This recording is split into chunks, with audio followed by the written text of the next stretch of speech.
Please subscribe my channel Sangita RS.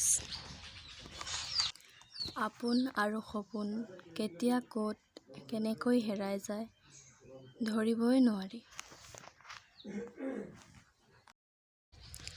কিছুমান সপোন থাকে যি কেতিয়াও সঁচা নহয়, কিছুমান আশা থাকে যি কেতিয়াও পূৰণ নহয়, কিছুমান কথা থাকে যি কেতিয়াও কোৱা নহয় আৰু কিছুমান স্মৃতি থাকে যি কেতিয়াও পাহৰিব পৰা নাযায়। এই দুই ধৰণৰ মানুহৰ পৰা দূৰত থাকক। এক ব্যস্ত মানুহ, দুই স্বাৰ্থপৰ মানুহ।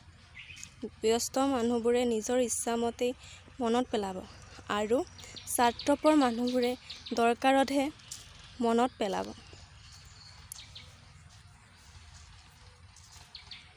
ভাল মানুহজনে তোমাক সুখ দিব, বেয়া জনে তোমাক অভিজ্ঞতা দিব, একেবাৰে নিকৃষ্টজনে তোমাক শিক্ষা দিব, সৰ্বশ্ৰেষ্ঠজনে তোমাক কিছুমান স্মৃতি দি থৈ যাব। সেয়েহে জীৱনত সকলো ধৰণৰ মানুহক আৱশ্যকতা আছে।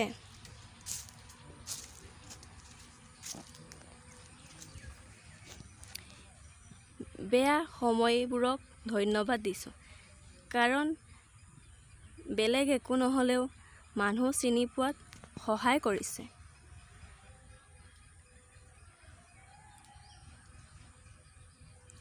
লোহা যদিও বৰ কঠিন, বেঁকা হ'লে তাক পোনাই ল'ব পাৰি, কিন্তু কিছুমান মানুহৰ মন ইমানেই কঠোৰ যে জীৱন দি ভাল পালেও তেওঁলোকৰ মন পাব নোৱাৰি।